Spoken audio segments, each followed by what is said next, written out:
Pencemaran air. Pengertian pencemaran air menurut Keputusan Menteri KLH tahun 1978, yaitu masuk atau dimasukkannya makhluk hidup, zat, energi atau komponen lain ke dalam air, atau berubahnya tatanan air oleh kegiatan manusia atau proses alam, sehingga kualitas air turun sampai tingkat tertentu yang menyebabkan air menjadi kurang atau tidak berfungsi lagi sesuai dengan peruntukannya. Berdasarkan pengertian pencemaran ini dapat kita ambil kesimpulan bahwa yang dimaksud dengan pencemaran di air apabila perairan tersebut tidak sesuai lagi dengan peruntukan semula. Kita lihat contohnya, ini satu perairan yang masih bersih, masih layak digunakan untuk mandi, kemudian limbah dibuang ke sini sehingga menjadi kotor dan tidak layak digunakan untuk mandi. Itu artinya tidak sesuai lagi dengan peruntukan semula. Indikator pencemaran air bisa kita bagi menjadi indikator fisika, indikator kimia, biologi, dan indikator radioaktif. Sekarang kita lihat indikator fisika yang pertama yaitu suhu. Suhu air buangan ditoleransi suhunya plus minus 3 derajat dari suhu air lingkungan atau sekitarnya. Artinya boleh lebih tinggi 3 derajat atau lebih rendah 3 derajat. Kebanyakan suhu air buangan lebih tinggi ya dari kondisi air yang normal, suhu air yang normal. Hal ini dapat mengakibatkan berkurangnya oksigen terlarut di dalam air karena oksigen adalah gas. Semakin tinggi suhunya, semakin mudah dia menguap. Kemudian akan terjadi kecepatan reaksi kimia akan meningkat dengan meningkatnya suhu. Dan hal itu akan mengganggu kehidupan ikan dan biota air lainnya, ya, bahkan sampai pada tingkat mematikan. Warna. Air yang normal tidak berwarna. Jadi kalau air sudah berwarna, artinya ada degradasi bahan buangan ke dalam air tersebut. Walaupun air yang berwarna belum bisa atau belum menjadi indikator bahwa air tersebut berbahaya. Kekeruhan. Kekeruhan disebabkan oleh bahan terapung atau bahan-bahan yang terurai lainnya. Ya, akibatnya kekeruhan yang tinggi itu bisa mengakibatkan terbatasnya sinar matahari masuk ke dalam air. Dan kita tahu sinar matahari ini digunakan untuk proses fotosintesa di dalam air. Dan kekeruhan ini berhubungan lurus dengan daya antar listrik dan padatan. Jadi kalau semakin keruh airnya, tentu padatannya juga semakin banyak. Nah, padatannya semakin banyak, kemungkinan ada ion-ion yang ada di sana sehingga daya antar listriknya juga meningkat. Bau. Air yang normal tidak berbau. Jadi kalau ada yang air berbau, artinya sudah ada bahan-bahan pencemar, baik langsung atau tidak langsung yang masuk ke dalam satu perairan. Ya, biasanya disebabkan degradasi atau penguraian yang dilakukan oleh mikroba, terutama protein. Mikroba itu ada dua macam. Mikroba yang hidup dengan oksigen namanya mikroba aerob, dan mikroba yang hidup ketika tidak ada oksigen namanya anaerob. Nah, kondisi mikroba aerob akan hidup kalau ada oksigen. Dia akan menguraikan bermacam-macam zat, ya. Misalnya kalau karbon dia akan oksidasi menjadi CO2, kandungan nitrogen akan menjadi amonia dan asam nitrat, kandungan sulfida akan menjadi asam sulfat, fosfat fosfor menjadi fosfat. Sedangkan kalau bakteri anaerob akan mengubah karbon menjadi gas metana, kemudian nitrogen menjadi amina dan amin, sulfida menjadi H2S, fosfat menjadi fosfin dan komponen lainnya. Dari kondisi ini dapat kita lihat bahwa bakteri anaerob itu relatif banyak menghasilkan gas-gas yang berbau dibandingkan dengan penguraian yang dilakukan oleh mikroba aerob. Sehingga dapat dijadikan suatu indikasi apabila air berbau, artinya air tersebut sudah tercemar karena sudah pasti ada mikroba yang ada di sana. Mikroba ada di air kalau ada makanannya. Makanannya ada bisa berupa protein, ada senyawa organik lainnya. Jumlah padatan, ada padatan terendap atau sedimen, ada lagi padatan suspensi dan koloid, padatan terlarut total, dan minyak dan lemak. Padatan yang terendap atau sedimen ini padatan yang cukup besar ukurannya sehingga mudah mengendap di dasar tempat dia berada, ya, karena akibat gaya gravitasi. Sumber dari padatan terendap atau sedimen adalah akibat erosi, ya, akibat terjadinya erosi. Akibatnya adalah bisa penyumpadan dalam air atau selokan atau pendangkalan, ya, bisa mengendap di dasar sungai, di danau dan di laut, dan juga akan mengakibatkan berkurangnya penetrasi sinar matahari ke dalam air. Padatan tersuspensi ini lebih kecil dibandingkan dengan sedimen dan ini agak sulit mengendap, ya. Ini juga akan menghalangi penetrasi cahaya matahari ke dalam air. Padatan terlarut, ya, contohnya ini limbah pabrik gula mengandung berbagai jenis gula yang larut. Limbah industri kimia sering mengandung mineral seperti merkuri, ya, timbal, arsenik, kadmium, kromium, dan semua yang larut dalam air dan sebagian besar tidak akan mengubah warna air. Padatan terlarut total. Jadi merupakan jumlah semua zat padat yang ada di dalam air, ya, satuannya dalam miligram per liter atau ppm. Jadi daya analisis ini juga berbanding lurus dengan jumlah zat padat total dalam air. Minyak dan lemak, ya, biasanya karena terjadi tumpahan, ya, yang tidak disengaja. Nah, tumpahan minyak dan lemak di perairan, ya, itu biasanya terjadi karena kebocoran. Bisa jadi kebocoran pada proses pengeboran, bisa juga terjadi karena kebocoran pada kapal yang mengangkut minyak, atau bisa juga karena karamnya kapal tersebut, sehingga mencemari permukaan air. Sebenarnya minyak ini adalah senyawa organik. Secara alamiah nanti dia akan teroksidasi, akan terurai, ya, tapi membutuhkan waktu yang cukup lama, ya. Jadi bisa sekitar 3 bulan. Nah, karena proses penguraiannya cukup lama, itu akan mengakibatkan tumpahan ini bisa kemana-mana dan mencemari wilayah yang luas. Ini gambar ini memperlihatkan cara menangkap minyak yang tumpah. Ya.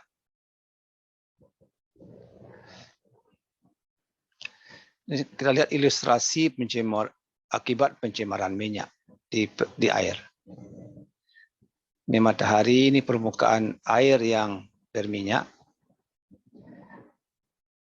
Nah, sinar matahari akan ada sampai ke permukaan akan dibiaskan, jadi tidak lebih dalam masuk ke dalam air. Ada juga hanya sampai di permukaan saja dan dipantulkan, sehingga sinar matahari akan berkurang masuk ke dalam air dan itu akan mengurangi terjadi proses sintesa, dan itu juga mengakibatkan berkurangnya kadar oksigen di dalam air. Dan itu akan mengganggu biota-biota yang seperti ini. Ini paling mudah terganggu oleh berkurangnya oksigen di dalam air. Kemudian juga akan mengganggu kehidupan burung-burung yang biasa menangkap ikan. Ya, seperti ini. Jadi kalau permukaan air berminyak, maka burung tersebut ketika menangkap air akan mengakibatkan bulunya dilumuri minyak sehingga tidak bisa terbang lagi. pH air. Air yang murni pH-nya 7 itu karena jumlah H+ dan OH- dari H2O itu seimbang. Tapi air alam itu sedikit agak asam, ya, sehingga pH-nya lebih kurang 6,8. Pada air buangan atau air yang tercemar, bisa saja bersifat asam itu karena masuknya zat asam ke dalam perairan, dan itu berakibat jumlah ion H+ akan lebih banyak daripada OH-. Bisa juga karena zat basa yang masuk ke perairan, dan itu berakibat pH akan lebih tinggi daripada 7. Itu karena jumlah OH dari basa tersebut mengakibatkan jumlah OH dari OH dan OH-nya meningkat dan lebih banyak daripada H+, ya, sehingga pH-nya lebih dari 7. Keasaman. Jadi ini kemampuan untuk menetralkan basa, ya. Jadi keasaman yang tinggi belum tentu pH-nya rendah, ya. Jadi keasaman yang tinggi berarti konsentrasi asamnya tinggi. Alkalinitas, ya. Ini berkaitan dengan kesadaran air. Sumbernya kebanyakan dari ion kalsium dan magnesium. Air yang sangat alkali, ya, itu bisa mempercepat terjadinya korosi pada logam. Ya, sabun akan kurang berbusa, ya, bahkan menimbulkan endapan, kerak pada wadah-wadah pengolahan. Nah, seperti ini, ya, logam-logam lebih cepat berkarat, tangki-tangki lebih cepat berkarat, bahkan bisa menyumbat, pada akhirnya juga bisa mengakibatkan kebocoran. Karbon dioksida. Karbon dioksida merupakan gas yang akan masuk ke dalam air bersama hujan. Ya. Kadarnya kira-kira 0,6 mg per liter. CO2 nanti akan bereaksi dengan air hujan sehingga terbentuk asam karbonat. Asam karbonat ini adalah asam lemah sehingga menyebabkan air hujan akan sedikit asam, ya, setelah masuknya asam karbonat ini. Nitrogen. Sumber dari nitrogen adalah tumbuhan dan hewan yang mati. Ya, ya, hewan dagingnya adalah protein. Nah, dia akan diuraikan oleh mikroorganisme. Nah, akan terbentuk nanti senyawa amonia, amonium, ya. Bisa juga berasal dari kotoran dan air seni. Nah, sebenarnya nitrogen merupakan nutrisi bagi biota perairan, tapi kalau jumlahnya banyak akan terbentuk amonia atau asam nitrit, ya. Nah, ini kan menjadikan racun bagi perairan tersebut. Nah, kadar nitrogen yang tinggi di dalam air itu akan mengakibatkan ganggang lebih cepat berkembang. Nah, kalau kadar nitrogen dalam hal ini ion nitratnya sampai 45 mg per liter, tersebut sudah tidak layak lagi untuk diminum. Fosfor. Fosfor ada 3 bentuk di dalam air, bisa berbentuk fosfor anorganik, bisa juga fosfor organik, bisa juga senyawa organik terlarut, ya. Nah, fosfor ini juga sebenarnya nutrisi bagi biota perairan, sumbernya dari kotoran, limbah, sisa pertanian, sisa tumbuhan dan hewan yang mati. Jikalau jumlahnya berlebih juga bisa mengakibatkan tumbuhnya ganggang. Sekarang kita lihat siklus N dan P, ya, nitrogen dan fosfor. Dalam kondisi normal, ya, plankton N dan P itu dibutuhkan oleh plankton. Ya, plankton dimakan zooplankton, zooplankton dimakan ikan, mulanya ikan kecil, ya. Ikan kecil dimakan ikan besar. Semuanya nanti mati pada saatnya dan akan terurai kembali menjadi N dan P. Jika kadar N dan P di dalam air berlebih, nah, terjadilah ketidakseimbangan pada rantai makanan. Jadi tidak semua nanti akan bisa dimakan oleh plankton atau zooplankton. Sisanya akan mengakibatkan ganggang biru, ganggang hijau itu berkembang dengan cepat. Ya. Nah,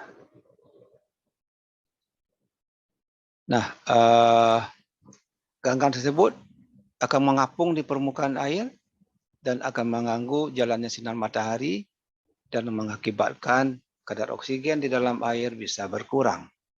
Ya. Kemudian juga ganggang ini ada umurnya. Kalau mati nanti butuh mikroba juga untuk menguraikannya, ya, sehingga bisa juga menimbulkan bau yang busuk. Ya. Nah, jika proses penguraian tadi dilakukan oleh mikroba aerob yang membutuhkan oksigen, itu akan mengakibatkan kadar oksigen di dalam air berkurang, dan pada satu saat nanti bisa tidak ada lagi, maka nanti yang akan bekerja adalah bakteri anaerob. Bakteri anaerob menghasilkan gas-gas yang berbau busuk dan beracun, sehingga dapat mematikan ikan dan biota lainnya di dalam air. Ini contohnya, ya. Ikan mati di danau, ya. Deterjen. Bahan aktif deterjen itu surfaktan. Ya, surfaktan ini sumbernya dari minyak bumi sebenarnya.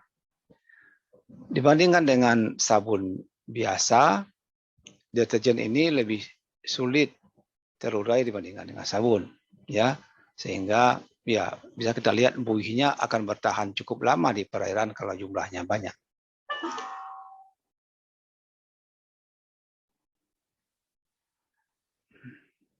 Dan itu juga akan mengganggu proses fotosintesa di dalam air.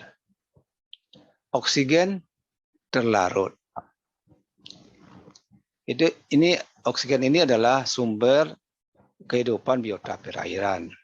Ya, oksigen terlarut di dalam air atau DO ini diperoleh dari hasil proses fotosintesa. Ya, untuk syarat kehidupan biota perairan, kadar DO-nya minimal 5 mg per liter. Seperti dijelaskan di awal tadi, ya. Semakin tinggi suhu air, itu kadar DO akan berkurang. Ya.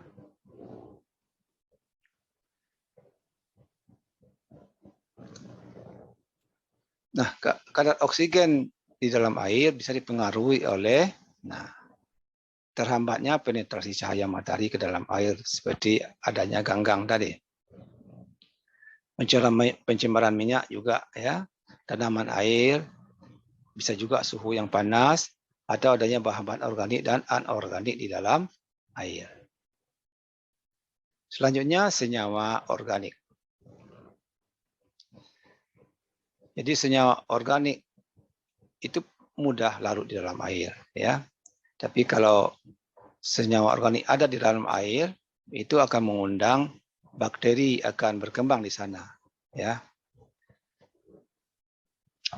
Nah, untuk menghitung seberapa besar kandungan senyawa organik di dalam air, itu dilakukan dengan menghitung angka COD dan angka BOD, ya. Sekarang kita lihat COD.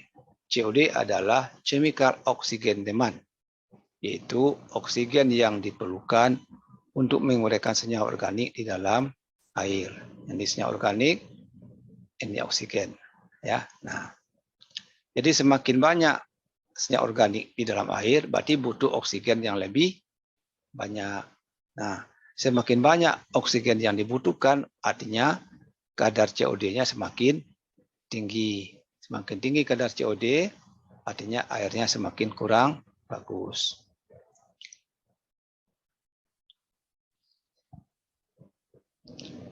Nah, uji COD ini tidak dipengaruhi oleh adanya zat-zat yang bersifat racun di dalam air. Ya. Selanjutnya biochemical oxygen demand atau BOD, yaitu oksigen yang diperlukan oleh mikroba untuk menguraikan senyawa organik di dalam air. Jadi ini penguraian yang disebabkan oleh mikroba.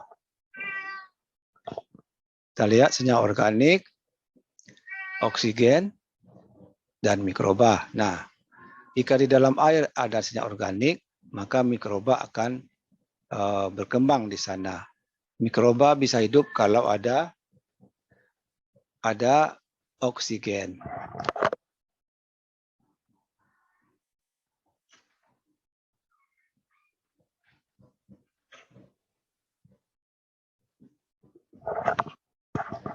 Jadi semakin banyak senyawa organik, berarti butuh mikrobanya akan makin banyak. Mikrobanya makin banyak, butuh oksigen yang banyak. Nah, jadi semakin banyak oksigen habis, itu artinya senyawa organiknya tinggi. Nah, jadi semakin banyak oksigen habis, itu nanti nilai BOD-nya tinggi. Nilai BOD yang tinggi menggambarkan kualitas airnya semakin tidak baik. Nah, beda uji COD dan BOD, ya. Pada uji COD tidak dipengaruhi oleh adanya zat toksik racun di dalam air. Tapi pada uji BOD, zat toksik itu akan mempengaruhi uji BOD karena di sini yang berperan adalah mikroorganisme. Kalau di dalam air ada racun, maka mikroorganisme ini akan mati sehingga akan mengganggu nilai uji BOD. Ya.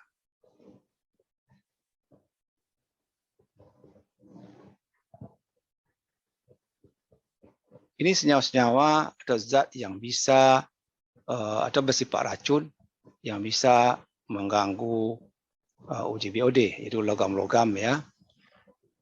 Ini juga sianida, klorin, fenol, formaldehid, sulfat, sulfida, deterjen. Ini bisa mengganggu uji BOD karena bersifat racun. Kemudian juga pestisida ya, umumnya pestisida yang mengandung klor.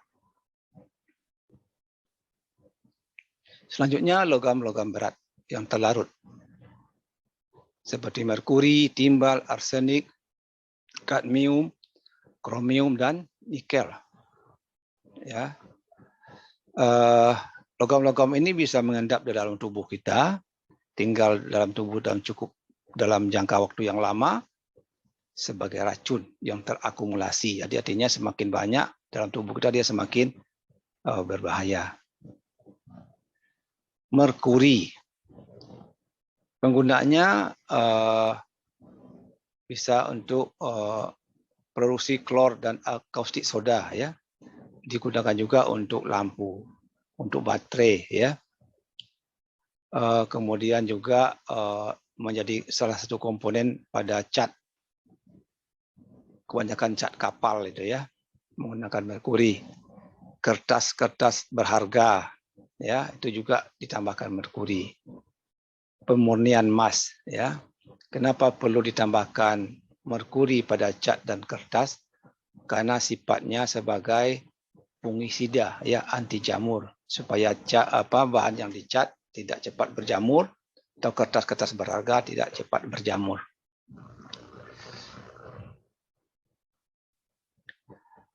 Nah, merkuri yang berbahaya adalah merkuri yang berbentuk ion, ion +1.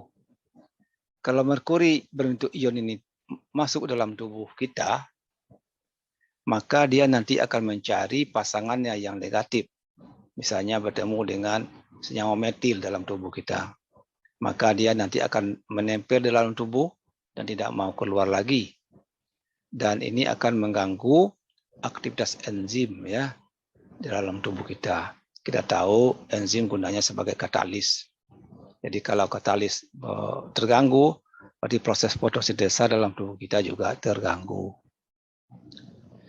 Ini caranya cara masuk merkuri ke dalam tubuh kita ya. Jadi manusia membuang limbah ke perairan, perairannya ada ikan ya.